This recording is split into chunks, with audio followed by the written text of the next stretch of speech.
amigas e amigos que nos acompanham aqui no canal do Escritório de Advocacia Matoso Ribeiro. É um prazer estar com vocês em mais uma edição do nosso podcast Ratio Decidendi, a razão de decidir. Um programa criado pelo Escritório de Advocacia Matoso Ribeiro para aprofundar as discussões, os debates, as conversas sobre direito administrativo e direito constitucional no âmbito dos concursos públicos e da atuação dos servidores públicos em todo o Brasil, em todas as esferas. São as áreas de atuação mais aprofundada do escritório, um escritório especializado nesse segmento há mais de 12 anos. O podcast Ratio Decidendi foi criado em 2024 e a gente ficou um tempinho parado, vocês sentiram falta, mandaram mensagem pra gente, mas hoje estamos gravando o nosso primeiro episódio do ano. Vamos ter muitas conversas ainda. E hoje, para poder comemorarmos o retorno do nosso podcast, eu vim com reforço duplo. Normalmente eu gravo ou com um ou com outro. Hoje trouxemos os dois sócios do Escritório Matoso Ribeiro para conversar com vocês. Doutor Israel Matoso, doutor Bruno Roger Ribeiro. Obrigado pela presença de vocês. Difícil juntar esses dois, tá? Não é uma tarefa fácil, não. Obrigado pela presença. Obrigado, Dani. É um prazer estar com você aqui em mais um podcast.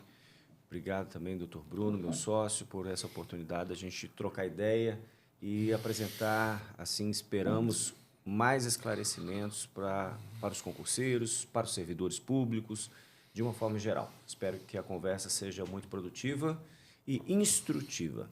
Obrigado, Dani. Cumprimentar aqui meu sócio, amigo, doutor Israel, todos aqueles que nos acompanham através do canal do YouTube. Espero que esse programa seja, conforme o doutor Israel disse, proveitoso.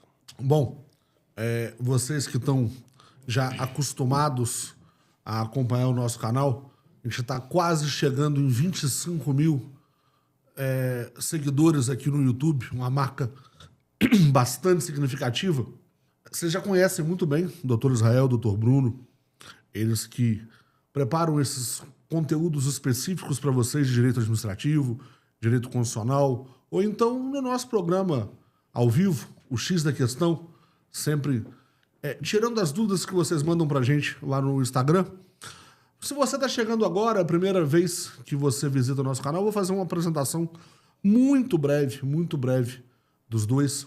Doutor Israel Matoso, formado em Direito pela PUC Minas, ali no coração eucarístico, um bairro tradicional aqui de Belo Horizonte, para você que não é da capital mineira, mestre em filosofia, especialista em direito civil, em direito internacional, em direito administrativo, autor de alguns livros de filosofia, diretor e professor do Instituto Pontes de Miranda e membro da Comissão de Direito Administrativo da UAB de Minas Gerais. Dr. Bruno Roger Ribeiro, também formado pela PUC Minas, estudaram juntos, dividiram algumas cadeiras juntos lá na universidade. Um dia eu tenho que contar para vocês como que esses dois se conheceram na universidade.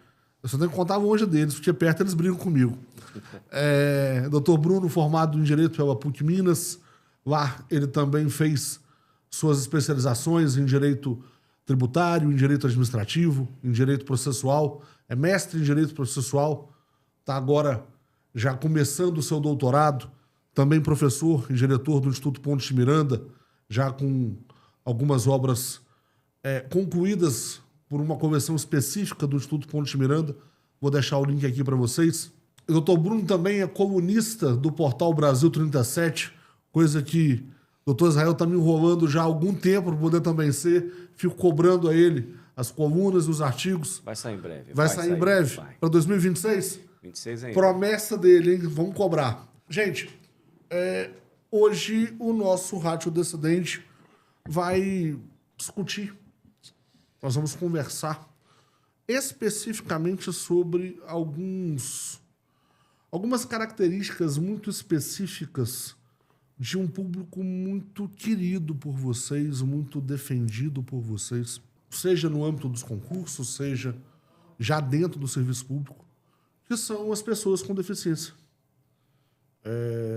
Quais são os direitos das pessoas com deficiência a partir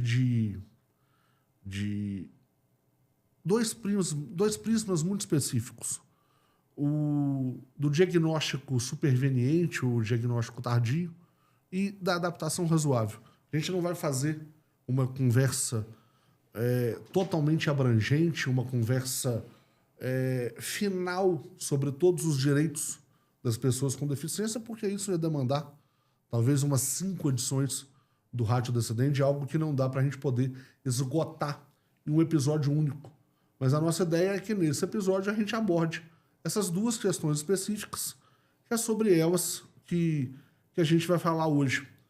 Lembrando que existe uma definição daquelas pessoas com deficiência que têm acesso a uma série de direitos, seja nos concursos, seja no serviço público, com base no Estatuto da Pessoa com Deficiência, a Lei Federal 13.146, de 2015, sancionada pelo então presidente Dilma Rousseff. Existem outras doenças, outros transtornos, outros problemas, síndromes, etc., que ainda não estão listadas, não tem essa configuração. A gente vai se atentar àquelas que são deficiências dentro dos limites legais. Para poder começar a conversar com vocês, a gente falou da questão do diagnóstico tardio. Normalmente a pessoa vai se inscrever num concurso público, por exemplo, ela já sabe que ela tem uma deficiência, ela faz a sua inscrição para concorrer na modalidade de vagas destinada às pessoas com deficiência. Só que já tem acontecido, mais recentemente, da pessoa descobrir essa deficiência, que já estava sendo investigada, depois que já se inscreveu. É possível alterar a modalidade de inscrição? Ela tem esse direito? Veja só, Dani, essa questão ela é muito recente para o Poder Judiciário. A forma com que os magistrados entendem a própria lei que reserva direitos, reconhece direitos para candidatos PCDs, ela é muito recente.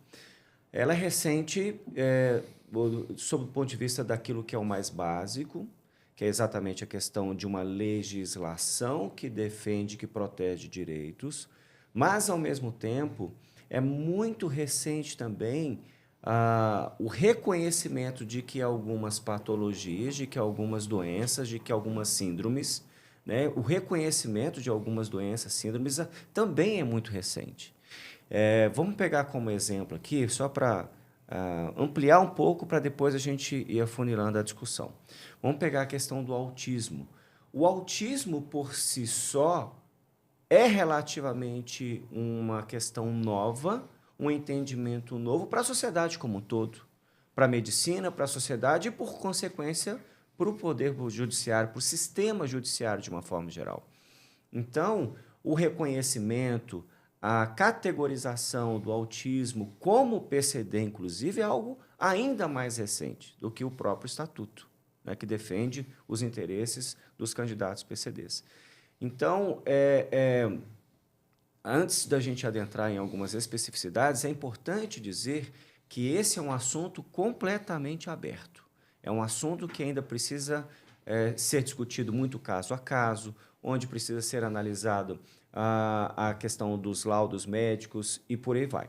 Mas, voltando à sua pergunta especificamente, de fato, algumas pessoas que obtêm um diagnóstico após o período formal de inscrições em um concurso público, essas pessoas, exatamente por não terem tido a oportunidade de se inscrever na época correta, na época que foi determinada pelo edital como PCD, é possível que ela tenha esse direito reconhecido, mesmo o prazo tendo sido passado, né, ultrapassado. Então, é preciso analisar primeiro se essa pessoa, de fato, ela tem, por exemplo, se ela for reconhecida, se a sua inscrição for reconhecida como PCD, se ela terá direito a uma classificação dentro da reserva de vagas, entre outros aspectos mais.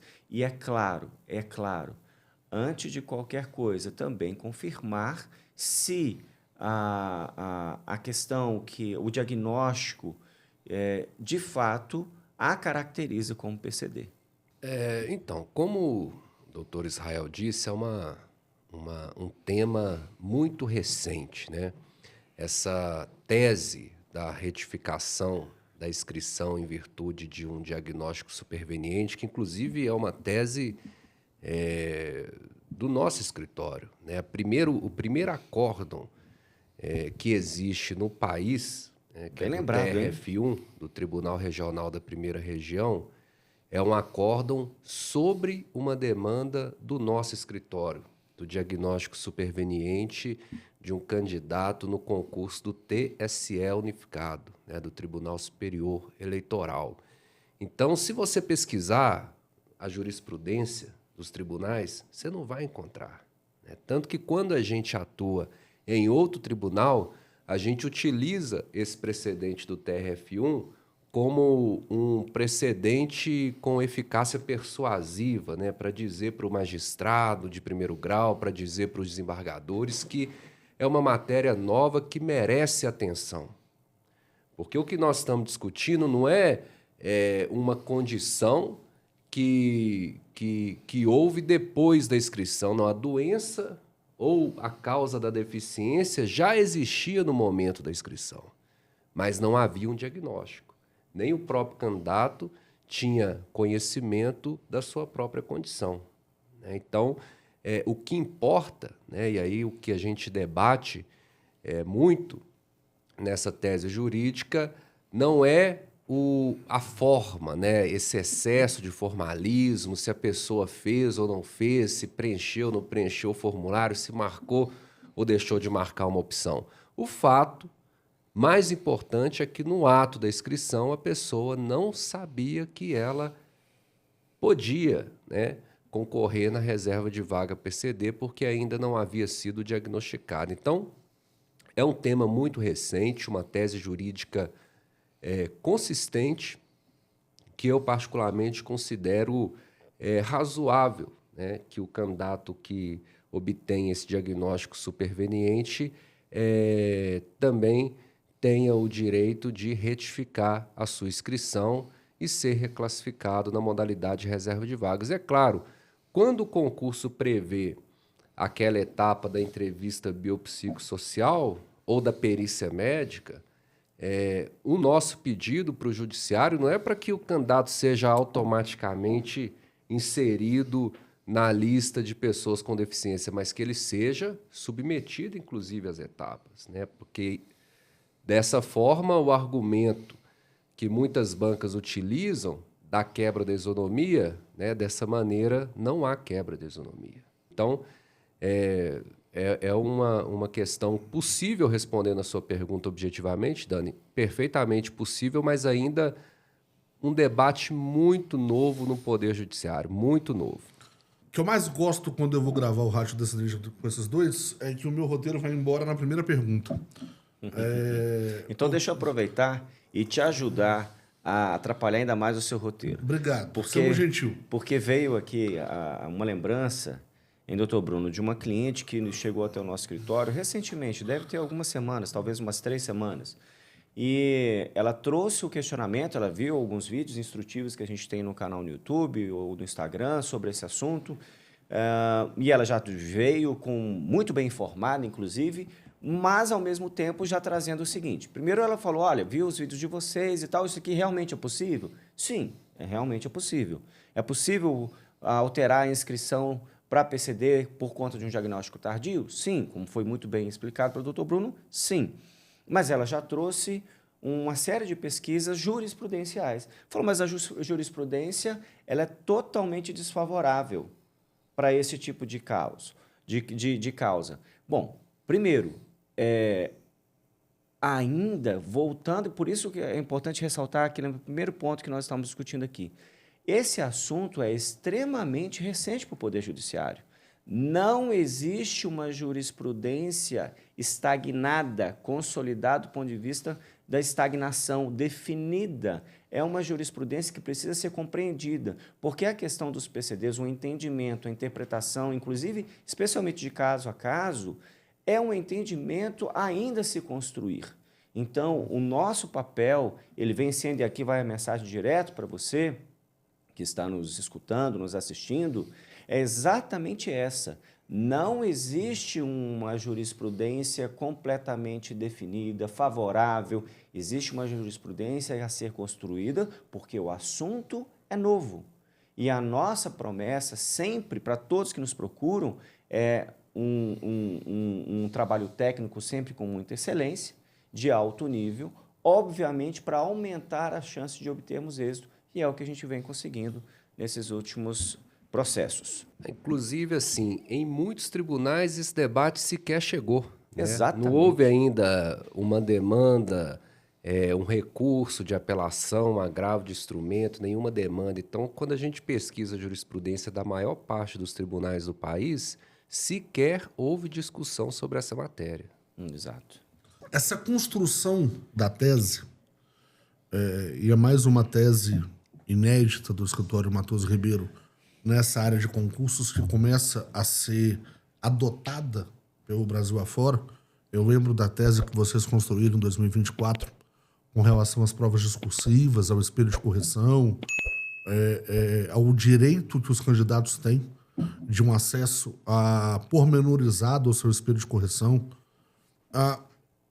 Como que é o passo a passo dentro do escritório? Como que vocês chegam? Qual que é o caminho que vocês percorrem para poder construir uma tese dessas conversas entre vocês, as conversas entre as equipes? O Dr. Bruno falou da avaliação biopsicossocial. Como que é a interação que vocês têm com outros profissionais da medicina, da psicologia, para poder... Porque eu sei que vocês não vão colocar... Quando um candidato chega para poder pleitear algo à justiça, não é só o direito dele que está sendo discutido ali. Também vem toda a trajetória do escritório para poder não se pedir qualquer coisa só por pedir. Uhum. Eu sei que vocês têm um cuidado muito grande nesse sentido, porque é um escritório já referência em todo o Brasil, referência na imprensa e etc. Como que é esse passo a passo, essa construção, esse diálogo com outras ciências, da ciência do direito com as ciências da saúde, para poder elaborar uma tese dessa? Olha, a sua pergunta é muito interessante, especialmente porque me dá a oportunidade de dizer como é importante que você, candidato, você que já se inscreveu em algum concurso público, você servidor, ou você que vem planejando se candidatar, se inscrever para algum concurso público, como é importante vocês abrirem um canal de diálogo, de conversa com o nosso escritório. Porque sempre, Dani, é a partir das perguntas que chegam até o nosso escritório, das demandas que chegam ao nosso escritório, que nós começamos a refletir e a pensar, inclusive, sobre situações completamente novas, né? Então, foi exatamente esse o caminho que é praticamente sempre. Esse é o caminho percorrido, que é quando o cliente, quando o candidato ele entra em contato com o nosso escritório, ele nos traz uma demanda que, por mais que nós tenhamos aí quase 13 anos de atuação no mercado, sempre chegam coisas novas, isso é muito interessante, torna a nossa profissão muito dinâmica, nos traz essas questões e sim, internamente, nós temos uma equipe que pode fazer e faz um levantamento jurisprudencial e não é apenas regionalizado, mas um entendimento dos tribunais estaduais de uma forma completamente difundida. Ou os tribunais federais também. A gente tem uma equipe que faz esse levantamento muito amplo. Nós temos uma equipe extremamente capacitada do ponto de vista acadêmico, e o Dr. Bruno é uma grande referência nessas questões também de levantamento de tese, de desenvolvimento de tese, nós trabalhamos, como você disse, a gente tem essa formação de filosofia, então, que é uma formação até anterior ao do direito, isso corrobora muito para que a gente possa construir junto com a equipe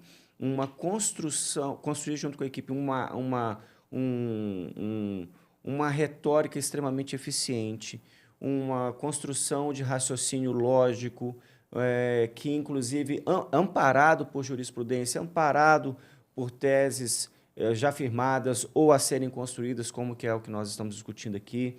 Então, é muito importante trazer essas discussões desses casos para entendermos e, ao mesmo tempo, internamente, as coisas se dão exatamente em função dessa equipe extremamente capacitada, treinada.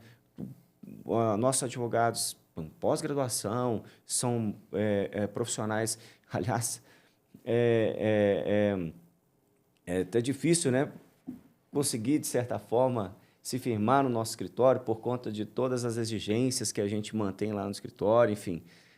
A gente acaba sendo bastante exigente em relação a isso, porque as demandas que chegam até nós, a gente reconhece que são de extrema importância para a vida do candidato, né? Então, essa seriedade ela tem que permanecer do início até o fim. Não é, doutor Bruno? Exatamente. Tem aquele brocardo latim famoso que a gente escuta sempre, que fala: dê-me os fatos que eu lhe darei o direito, né? Então, a tese jurídica ela surge sempre a partir dos fatos, né? E os fatos eles são conhecidos pelo escritório, por nós que somos profissionais, advogados, que atuamos, né, nessa área do direito. Os fatos eles são conhecidos a partir da escuta da dor do cliente, né? Então, quando o cliente chega no escritório, quando ele traz a sua demanda, a sua frustração, a sua angústia, é que nós, então, a partir disso, iniciamos uma pesquisa no sentido de elaborar, desenvolver e construir uma tese jurídica que seja minimamente sustentável, né, para que a gente possa, a partir disso, e aí que é o interessante nessa dinamicidade do direito, a partir disso formar jurisprudência e precedentes, que é o que nós estamos fazendo nesse caso. O doutor Israel falou da dificuldade que é lidar com algumas síndromes, algumas doenças que até bem pouco tempo atrás eram desconhecidas ou ainda estavam num caminho de serem conhecidas, serem autenticadas, vamos dizer assim, pela própria medicina. E aí eu estou falando não só do TEA, mas da fibromialgia, que passou a ser reconhecida como PCD nacionalmente no ano passado.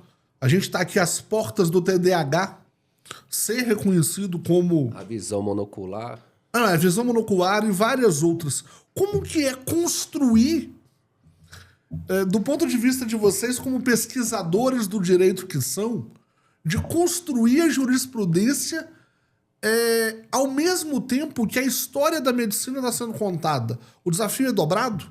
Não, certamente. Isso aí é um desafio e, a meu ver, é um avanço normativo, né? Essa legislação que protege os direitos da pessoa com deficiência, as leis que reconhecem determinadas condições, patologias, síndromes, como pessoas, como deficiência para fins legais, né? Sem sombra de dúvidas, é um avanço normativo. E é claro que aí nós enfrentamos a barreira sempre, muitas barreiras no que diz respeito à aplicação da lei. Porque, por exemplo, o autismo, hoje, o TEA, né, o transtorno do espectro autismo, é reconhecido como deficiência para fins legais, inclusive para fins de reserva de vaga em concurso público. O que tem acontecido em muitos concursos? Os candidatos com TEA estão sendo reprovados na perícia médica ou na entrevista biopsicossocial sob a alegação de que eles não têm uma limitação de grande alcance, porque é o TEA suporte 1, especialmente o TEA suporte 1. Então, quer dizer, ainda que haja o direito, né? Então, o candidato não é só a questão de fazer a inscrição como PCD. Depois da inscrição, existem mais duas barreiras, que é a primeira, a validação da inscrição através dessa entrevista biopsicossocial ou dessa perícia médica, e segundo, depois, a admissão no cargo. Porque nós já atuamos em situações, por exemplo, que o candidato ele é reconhecido como deficiência, concorre como pessoa com deficiência, como PCD, e na hora de tomar posse no cargo, na hora que ele vai fazer lá o exame admissional, dizem para ele que ele não tem aptidão físico-mental para o exercício das atribuições daquele cargo. Então, um outro problema, né? E Para além disso aqui, existe, evidentemente, que a maioria das pessoas já acompanharam essas discussões, inclusive com repercussão na mídia, que são os concursos, especialmente concursos de força de segurança, que apresentam aquela etapa do TAF, do teste de aptidão física, né?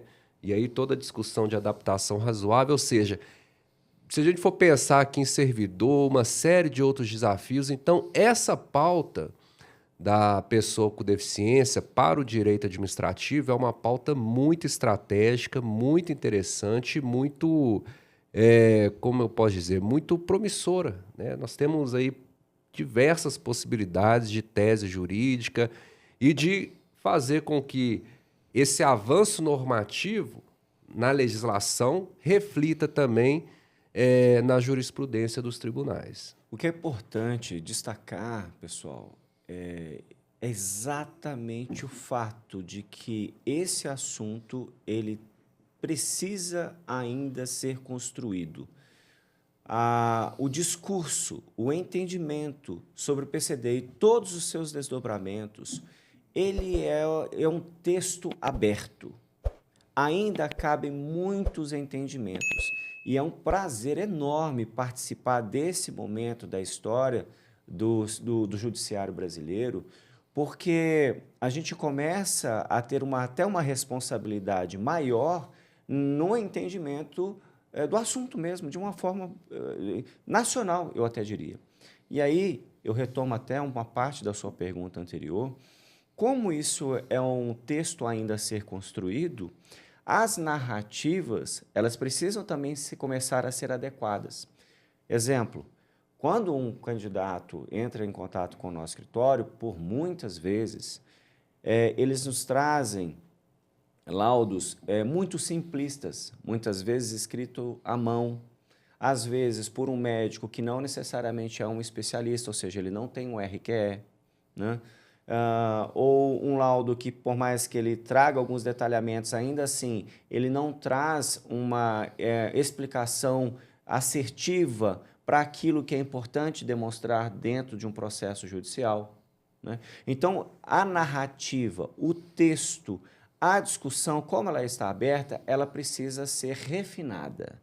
E aí sim entra o nosso diálogo. Ninguém aqui, imagina, isso é um absurdo, ninguém aqui entra em contato com um médico, por exemplo, pedindo para ele escrever A, B, C ou D no sentido de delinear um diagnóstico, mas a gente orienta a como comunicar aquilo que foi diagnosticado. Entende a diferença? A diferença ela é enorme. Eu suponho, então, em cima da sua pergunta, da sua resposta, que muito possivelmente já chegaram candidatos para vocês.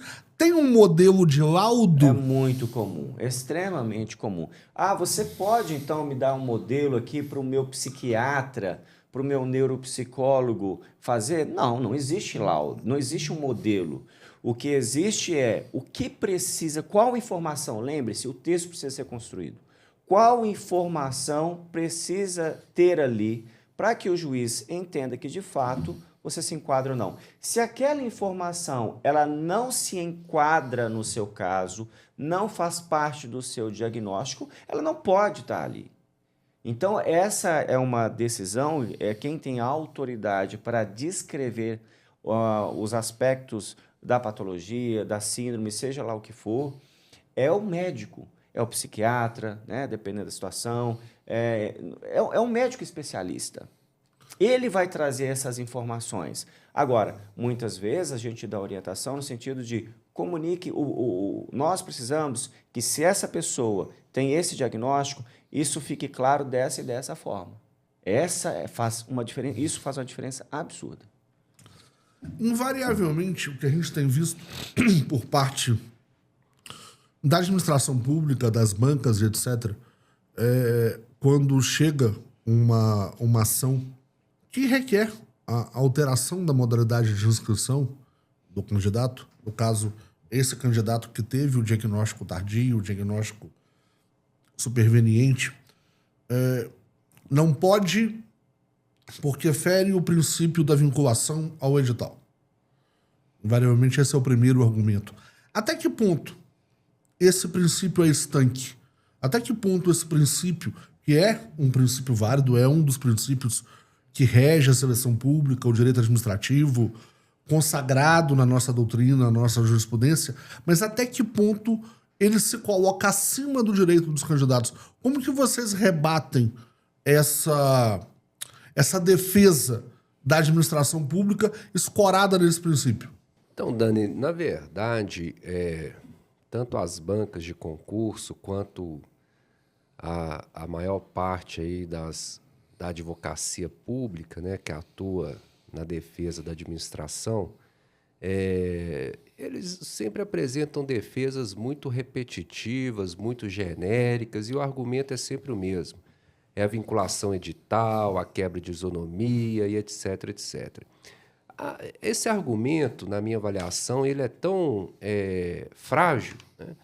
Porque já existe, mais do que consolidado na jurisprudência, inclusive do próprio STJ, o entendimento de que o princípio da vinculação do edital não sobrepõe as demais normas do ordenamento jurídico, não sobrepõe os princípios constitucionais, deve ser sempre ponderado com base na razoabilidade, na proporcionalidade. Então, não é porque o edital ele está escrito ou prevê uma norma de uma determinada maneira que isso é algo estanque, né? Como você mesmo disse, utilizou essa expressão.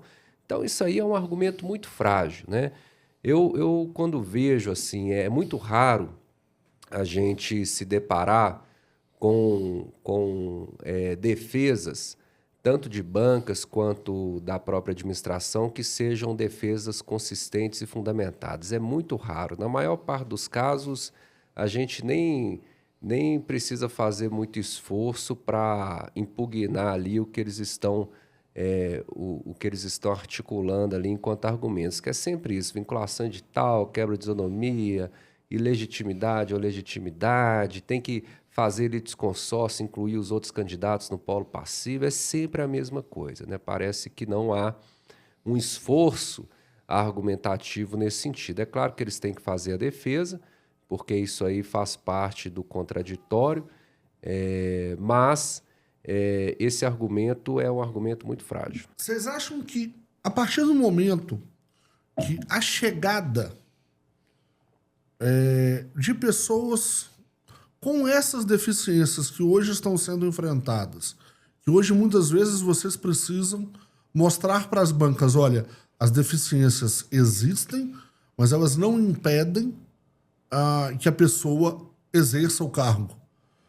A partir do momento que comece a aumentar a presença de pessoas com essas deficiências no poder judiciário, juízes com TEA, juízes com fibromialgia, o entendimento começa a ficar um pouco mais humanizado. Eu sei que vocês já estão atuando em casos de pessoas com deficiência, com essas deficiências chamadas invisíveis ou ocultas, em concursos da magistratura pelo Brasil afora.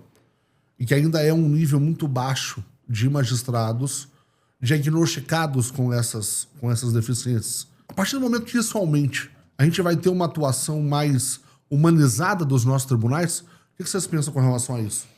Dani, a gente volta aqui ao ponto de partida de todo o arcabouço legal, né, que rege aqui o nosso Estado brasileiro. Nós temos uma Constituição que é social.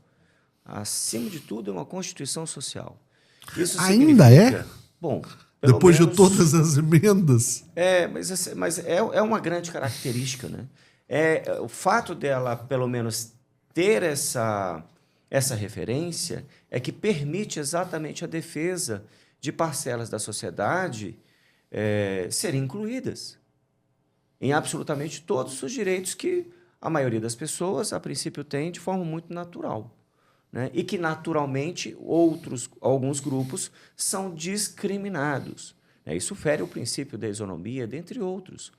Muitas vezes é necessário tratar pessoas diferentes de formas diferentes para que a igualdade ela aconteça. Essa é a tese essencial que determina a nossa Constituição como sendo uma Constituição social. Então, por óbvio, todas, eu sei que há pessoas aí com N críticas em relação a isso tudo, e eu não quero entrar no mérito, a minha questão é apenas um diagnóstico de uma Constituição que ela é social. Se ela visa a inclusão da sociedade no que diz respeito às oportunidades, obviamente, as leis, os estatutos que defendem esses direitos têm exatamente essa grande finalidade. O que nós estamos discutindo aqui? Nós estamos discutindo que, por mais que tenha um estatuto que defende os direitos, que reconhece direitos de PCDs, o tema é extremamente dinâmico, né? Novos diagnósticos vêm ocorrendo em função do processo de evolução da própria medicina e, por consequência, o Poder Judiciário também precisa manter a sua dinamicidade em relação ao entendimento sobre cada caso. A grande finalidade aqui vai muito ao encontro do que o Dr. Bruno está dizendo. Eu acho que todas as pessoas envolvidas nessa discussão judicial, desde do escritório, dos procuradores, da parte contrária, nós, advogados, os magistrados, de uma forma geral, né? Acho que todos nós nunca podemos nos permitir perder o foco da grande finalidade disso daqui tudo, que é a inclusão de pessoas na sociedade. É o reconhecimento de que todas as pessoas têm direito à educação, todas as pessoas têm direito a um trabalho digno, todas as pessoas têm direito a ter uma remuneração satisfatória para obter aquilo que é minimamente necessário para uma vida digna. Quero falar com vocês especificamente agora, o Dr. Bruno já deu os spoilers, já entrou no caso, dessa ação que está lá no TRF1 de um cliente do escritório que participou do concurso da Unificada Justiça Eleitoral, o concurso do TSE Unificado, e que conseguiu mudar, alterar a modalidade de inscrição dele para PCD depois de ter um diagnóstico confirmado de TEA, de autismo, depois que ele já tinha se inscrito na ampla concorrência. Um caso muito específico, uma coisa que aconteceu especificamente nesse caso, foi o fato do candidato ter procurado o Sebrasp, que era a banca responsável por esse concurso, antes da avaliação biopsicossocial. Olha, estou com esse diagnóstico, consigo mudar? E a banca negou, obviamente. Até que ponto, para a justiça, o fato do diagnóstico ter vindo antes da fase da avaliação biopsicossocial teve importância ou isso não foi tão determinante assim? Eu acredito que nesse caso e em outros casos também, esse fato ele é secundário. Esse fato é secundário porque o que a gente discute, ponto central da nossa tese, não é o momento do diagnóstico, né? Necessariamente o momento do diagnóstico. Se o diagnóstico ele foi antes ou depois da entrevista biopsicossocial ou da perícia médica. O que nós discutimos é o fato de que essa deficiência já existia antes da inscrição e que o candidato não tinha conhecimento. Então, é como se fosse uma deficiência pré-existente, né, ao ato da inscrição. Então, isso que configura, a nosso ver, o direito à retificação. É claro que a gente sempre recomenda e orienta os nossos clientes a fazerem uma tentativa administrativa. Não que isso seja um requisito indispensável para o ajuizamento da ação, mas é sempre importante formular um requerimento administrativo, formalizar esse requerimento administrativo, ainda que não haja uma resposta da banca, que muitas vezes não há, ou pelo menos não há uma resposta devidamente fundamentada, devidamente motivada, mas esse ato é um ato importante porque demonstra a boa-fé objetiva e demonstra que nós estamos demandando o Poder Judiciário porque não houve possibilidade de resolução na esfera administrativa. Quando o candidato chega até vocês.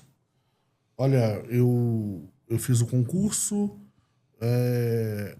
eu não fui aprovado, mas eu tive um diagnóstico depois do concurso, e hoje eu estaria enquadrado como PCD. Disputei esse concurso na ampla concorrência. Até que ponto? Qual que é o ponto máximo que cabe ajuizar a ação? Essa ação pode ser ajuizada depois do concurso homologado?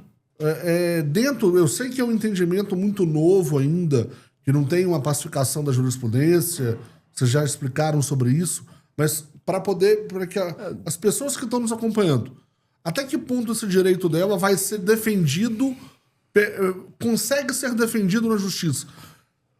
Basicamente, para que o judiciário não entenda, olha, é uma tentativa de mudar aqui agora, porque se você for como PCD, você vai ser aprovado. Como que vocês lidam com essas situações?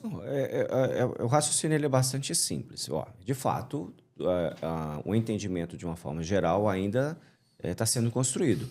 Mas o entendimento ele é simples. Quanto antes for possível acionar a justiça, desde que se tenha a certeza de que uma sentença favorável, por exemplo, vai garantir a vaga dentre os candidatos PCDs, né?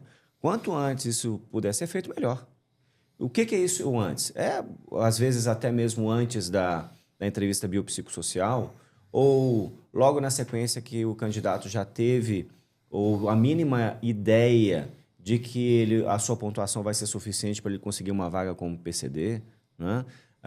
Esse diagnóstico, ou que seja logo depois da homologação do resultado final, ou durante. Então, conforme o tempo vai passando, a probabilidade de êxito ela vai diminuindo também. Ou que seja depois de 1 ano, 2 anos, mas ainda dentro do prazo de validade, houve diagnóstico posterior. Ainda é possível? Ainda é possível. Mas o ideal talvez fosse acionar a justiça logo depois da homologação do resultado final ou um pouco antes. Então, esse é o nosso ponto de referência. Agora, fica realmente bem mais complicado quando o concurso, por exemplo, sequer está na validade mais. Sim. Aí não faz mais sentido, né? A decisão judicial ela vai ser extremamente comprometida. Então, a resposta ela é simples. Houve o diagnóstico posterior à inscrição?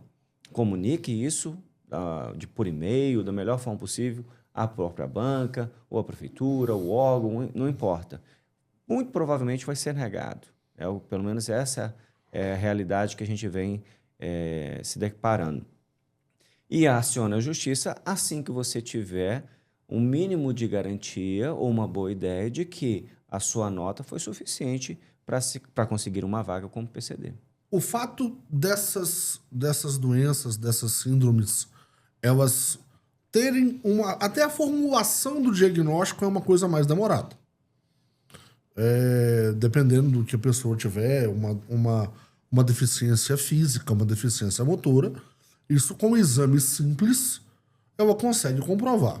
No caso, por exemplo, do autismo, da fibromialgia, do TDAH, até da depressão, são diagnósticos que envolvem vários tipos de profissionais, um médico, um fisioterapeuta, um psicólogo, um neuropsicólogo, e a construção ela é clínica, ela não é feita por exame. Uhum. Se a pessoa já estiver investigando isso antes do concurso, já estava passando por umas sessões de terapia, em que o meu psicólogo me recomendou procurar outros profissionais, e agora eu estou com o diagnóstico. Essa investigação prévia é um ponto favorável para o candidato? Ele pode ser um ponto favorável, apenas com uma construção histórica do indivíduo que já tinha uma síndrome, já tinha uma patologia, uma psicopatologia, e que mesmo assim enfrentou todo um processo de seleção, né, e obteve uma nota suficiente para se inscrever como PCD, mas não tinha sequer condição de se inscrever como PCD na época. Então, esse processo de diagnóstico, cada pessoa tem o seu, muitos a depender do caso, a depender da enfermidade, mas ele é importante, mas não é determinante. O mais importante aqui para nós é que fique comprovado que esse diagnóstico ele foi posterior à data de inscrição e que, portanto, o concurso ainda está na sua validade e que, portanto, ele tem legitimidade para se inscrever ou alterar sua inscrição como PCD. Ou seja, a base da tese, da discussão não é justo cobrar que o candidato se inscreva como PCD se no ato da inscrição ele não tinha certeza que era. A inscrição nem vai ser admitida. Por mais que ele tenha um processo de investigação, mas a princípio a inscrição dele sequer vai ser admitida porque ele não tem um laudo. Ele não tem aquilo que é exigido nos editais. Né, doutor? Exatamente, porque quando a pessoa faz a inscrição, em regra, ela precisa encaminhar uma documentação que comprova aquela deficiência, né? E depois é submetida à entrevista biopsicossocial ou à perícia médica, né? Essa que é a regra da maioria dos editais. Então, não é recomendável que uma pessoa que ainda não tenha o diagnóstico realize a inscrição como PCD em um concurso público, né? Não é recomendável. E só para complementar aqui um ponto importante da questão anterior sobre o momento, né? Claro que o doutor Israel tem toda a razão quando ele fala que quanto antes melhor, mas um outro elemento que a gente precisa observar para além da validade do concurso é o prazo prescricional. Né? Claro. Que a gente já sabe que para concurso federal é de 1 ano, né? Concurso da Administração Pública Federal, de 1 ano a contar da data de homologação do certame, e para concursos estaduais, municipais e do Distrito Federal, o prazo prescricional é de 5 anos. Muito bem lembrado. A gente tem visto vocês com esses quase 13 anos de experiência atuando nessa área do direito administrativo, do direito constitucional aqui no Matoso Ribeiro, vocês têm visto que invariavelmente o TRF1 tem largado na frente de outros tribunais na construção de jurisprudência nessa área no Brasil. Vocês acham que o que ocorreu agora com esse acórdão que teve como relatora a desembargadora federal Cátia Balbino, isso vai seguir como uma regra para o Brasil afora? Ou ainda é muito cedo para poder confiarmos no entendimento dos outros juízes, dos outros desembargadores?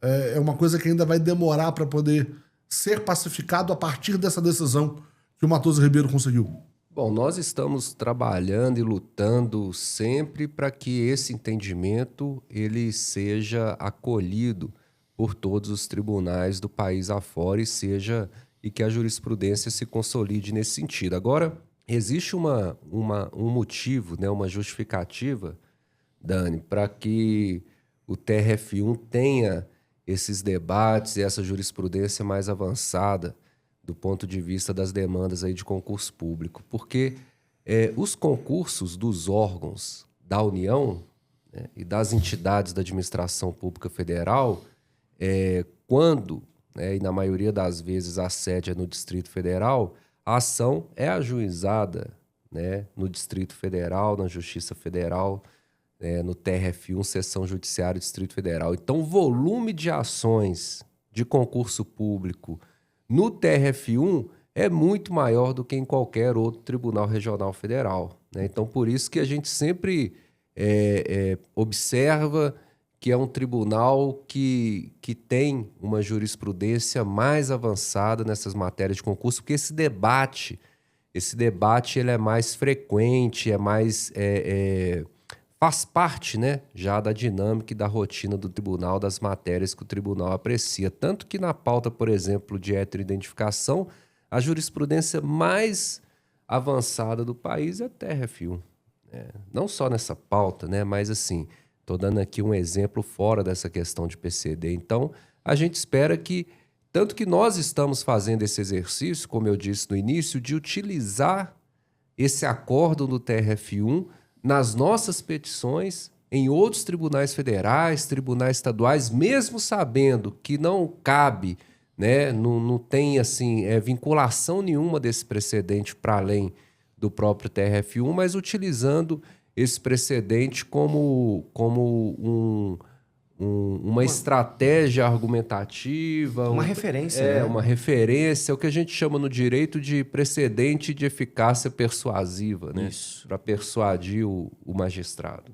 Para poder a gente fechar essa primeira parte da nossa discussão nesse episódio do Ratio Descendente, antes da gente entrar na parte da adaptação razoável, queria que vocês explicassem, então, aí bem didaticamente para o pessoal que está nos acompanhando, o que é preciso, quais são os documentos que eles precisam juntar, o que é preciso que eles apresentem para o judiciário, e falar, inclusive, de se eles vão ter que passar por uma perícia, por uma nova avaliação biopsicossocial. Quais são os deveres do candidato, o dever de casa do candidato para tentar, na justiça, alterar essa modalidade de inscrição para PCD depois de ter obtido, depois de ser diagnosticado, uma vez já feita a inscrição no concurso? Dani, o laudo médico é o que vai orientar absolutamente todo o entendimento sobre o caso, né? Além de, obviamente, a aplicação de um entendimento legal. Mas o laudo médico ele é muito importante. E quais são os laudos médicos necessários? Bom, vai depender de cada caso, né? Se for uma questão ortopédica, por óbvio, o médico especialista. Se for uma questão divisão monocular, a mesma coisa. Autismo, que talvez seja um dos diagnósticos mais complexos, porque, de fato, acaba sendo exigido uma interpretação, multidisciplinar, sim. Geralmente, especialmente nessa questão do autismo, a gente pede um laudo do psiquiatra, fazendo o diagnóstico, com o RQE, de um neuropsicólogo. Isso é muito importante. De um psicólogo também. Enfim, todos os médicos ou profissionais da saúde que são capazes de fazer o diagnóstico sobre o seu caso, eles é importante ter essa descrição. E, como eu já disse, esses laudos, eles precisam exatamente descrever quem é você. Quais são as limitações permanentes, né? Esses laudos é importante que também sejam atualizados. Aqui a gente está tratando sobre o diagnóstico tardio, então a gente imagina que todos esses laudos, né, são recentes. Então, o mais importante aqui é exatamente ter esse laudo que descreva fielmente todo o seu diagnóstico e todos os comprometimentos que são desdobramentos dessa situação. Me surgiu uma dúvida aqui agora. Como que funciona pro servidor público que já está empossado, que já está nomeado, que já está ali exercendo as funções para as quais ele foi contratado, que ele passou no concurso e etc. Como que funciona a descoberta desse diagnóstico? Ele não entrou no serviço público nas vagas reservadas para as pessoas com deficiência. Então, ele entrou como uma pessoa totalmente apta, sem esse asterisco da modalidade. E aí ele se descobriu, ou com autismo, ou com a fibromialgia, ele passa a ter esse diagnóstico. Quais são os direitos dele? O que ele pode requerer? Como que é feito esse requerimento? Como que é esse processo pro servidor público? O procedimento, aliás, é importantíssimo você trazer essa ressalva, porque muitas vezes o diagnóstico acontece com alguém que já é um servidor de fato, né? E estar tutelado em relação ao estatuto das pessoas com deficiência, obviamente, contribui para o reconhecimento de diversos direitos, né? Então, é perfeitamente possível você mudar a categoria, a relação com o seu órgão, com a sua entidade, com o município, com a União, enfim, com o Estado, seja lá o que for, a partir do momento que você obtém esse laudo. Os procedimentos internos vai depender muito de cada instituição, vai depender muito de de onde você está lotado, onde você presta o seu serviço. Agora, judicialmente também passa a ser uma demanda viável na medida que o diagnóstico ocorreu, mas é isso. Da mesma forma, essa jurisprudência ainda está sendo construída. Mas adianto a importância. Isso afeta diretamente o seu projeto, por exemplo, previdenciário. Isso te dá o direito, se você obtiver o reconhecimento como PCD, de uma possível adaptação, uma possível diminuição da carga horária, A adaptação, inclusive, muitas vezes necessária, porque a gente já tem muitas demandas nesse sentido, de trabalhar remotamente. Às vezes, a questão do servidor compromete um determinado padrão, nível de relação, e o trabalho remoto não compromete o exercício da função e, ao mesmo tempo, traz uma tranquilidade, traz um ambiente de trabalho porque muito mais apropriada para o servidor, que inclusive ele pode ter um potencial para produzir muito mais. Né? Bom, eu tomei uma decisão aqui sem combinar com vocês e vai ficar como combinado. A gente já está com 1 hora de podcast. A minha intenção era fazer essa edição abordando esses 2 temas que eu falei no começo. Que a gente ia falar sobre o diagnóstico tardio e adaptação razoável. A gente até começou agora, nessa última conversa de adaptação razoável, falando para servidores. Mas eu acho melhor a gente deixar a adaptação razoável para um episódio específico. A discussão ficou aprofundada sobre essa parte do diagnóstico tardio. Acho que a gente conseguiu explorar e tirar bastante as dúvidas de vocês. A gente fala por conta das mensagens que chegam aqui nos comentários dos vídeos, lá no inbox do Instagram, nos comentários do nosso blog. E a gente deixa essa prosa da adaptação razoável para uma próxima edição. O que vocês acham? Perfeito, perfeito. Concorda, doutor Bruno? Concordo. Excelente. É um tema que merece uma atenção bem especial. Né? Porque a gente tem algumas ADIs aí para poder debater. Exatamente. Nosso escritório vem conseguindo também umas sentenças muito interessantes. Cada vez a gente vem sendo procurado mais para tratar sobre essa questão da remoção também. É muito importante dedicar um tempo específico para isso. O doutor Bruno deu uma adiantada nessa questão dos concursos das polícias, das carreiras de segurança, que muitas vezes nem tem as vagas reservadas para PCD. Vocês têm conseguido mudar isso, conseguiram até agora, num concurso do Corpo de Bombeiros do Distrito Federal, uma decisão também bastante significativa de um candidato com autismo. É o mesmo cliente. É o mesmo cliente? É o mesmo cliente do TEA. Então essa eu não sabia, essa eu fiquei sabendo. Eu falo para vocês que o assessor de comunicação é o último a saber.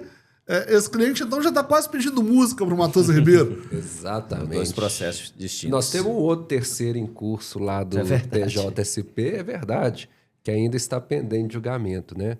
Mas está caminhando bem também. Mas é o mesmo cliente. Acho que no final do ano nós vamos ter que fazer uma edição aqui do Rádio do Acidente com esse cliente. Bom para ele que está podendo escolher, né? Qual cargo. Mas ele é advogado, ele é da área do direito. Sinal que é um excelente candidato, que vem tendo aprovações reiteradas. Excelente. Eu queria então pedir para vocês deixarem um recado final, se eu deixei de perguntar alguma coisa, alguma dica final, alguma instrução final. É sempre bom conversar com 2 professores, que eu peço isso e recebo 2 aulas.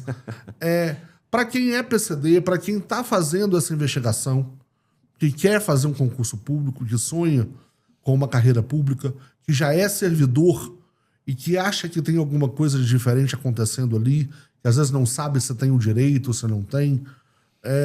Queria deixar esse pedido, para vocês mandarem esse recado final para essas pessoas que confiam tanto naquilo que vocês falam aqui no YouTube, lá no nosso Instagram e nas conversas diárias que vocês têm lá pelo WhatsApp do escritório. Olha, Dani, o nosso ponto de partida e a nossa meta, o nosso objetivo é sempre o humano, o ser humano. Então, antes de tudo, você, candidato, você precisa se entender.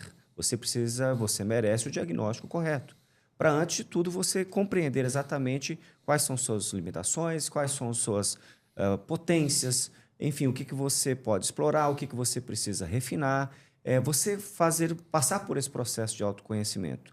No que toca à questão de concurso público, é muito importante, como já dissemos aqui, fazer com que esses laudos, esse diagnóstico, ele tenha uma linguagem apropriada para a gente poder bater a porta do Poder Judiciário e demonstrar de forma mais clara possível que você tem um direito que deve ser reconhecido. E nessa parte especial, pode contar com o nosso escritório, como vocês já sabem. Vai ser um prazer enorme poder oferecer toda a orientação em relação a essa questão da judicialização, ou às vezes até mesmo dentro de um recurso administrativo a gente também já consegue resolver um possível problema. Bom, eu até escrevi recentemente um artigo no portal Brasil 37 falando sobre essa questão da adaptação razoável, né, da ADI, e fiz uma analogia com o mito de Sísifo, né, que é aquele mito que a pessoa fica empurrando, ele é condenado a empurrar uma pedra montanha acima durante toda a eternidade, né? Quando ele está chegando em cima, a pedra desce, ele fica nesse exercício, nessa tormenta, né? E a realidade do candidato PCD, a realidade que o candidato PCD enfrenta no concurso público é uma realidade muito dura, porque você tem que vencer a primeira barreira da inscrição, depois existe a barreira da entrevista biopsicossocial, depois existe a barreira da posse e depois a barreira da adaptação no ambiente de trabalho. Então, são muitas barreiras que os candidatos, que as pessoas com deficiência devem superar, muitos obstáculos que devem ser superados até que você tenha condição plena de exercício das atribuições do seu cargo de uma maneira que seja minimamente digna, né? Minimamente possível ali de acordo com a sua limitação, e que nós sabemos que limitações todos nós temos. Então, o que eu posso dizer, Dani, é o seguinte, olha, para superação dessas barreiras é muito importante que você tenha uma assessoria, uma consultoria jurídica, e que, se for necessário, o ideal é que não seja, o ideal é que a gente consiga resolver tudo administrativamente, mas que, se for necessário, evidentemente, o Poder Judiciário existe exatamente para isso, que é para garantir o seu direito e para garantir uma aplicação adequada da lei. Gente, muito obrigado, doutor Bruno, muito obrigado, doutor Israel, por mais essa conversa aqui no nosso Rádio Descendente. Obrigado a você que nos acompanhou até o final de mais um episódio do nosso podcast. Quero deixar alguns recados. O primeiro deles é um alerta. Muito cuidado com o golpe do falso advogado. Digo isso em nome dos sócios do escritório Matoso Ribeiro, que eventualmente têm tido suas imagens expostas por pessoas tentando realmente dar golpe. Vocês já devem ter lido sobre isso, ter ouvido falar sobre isso. O único número que vocês vão receber contatos do escritório Matoso Ribeiro no WhatsApp, ou por telefone, por onde for, é o 31 2555 0568. Qualquer outro contato, denunciem, mandem para o doutor Bruno, para o doutor Israel, para a doutora Ana Carolina, doutor Paulo Barros, qualquer um que vocês estejam tendo contato, que esteja cuidando do caso de vocês, denunciem, avisem, não façam nenhum pagamento, tá? Se o contato não veio do 31 2555 0568, é golpe. Fora isso, mais uma vez, obrigado pela presença. Acompanhe o nosso conteúdo no nosso site, o meradv.com.br, e no nosso Instagram, o Matoso Ribeiro, e é muito bom apresentar o podcast, porque eu posso dizer isso, Matoso com 2 T's, @Matoso Ribeiro. Muito obrigado, até a próxima.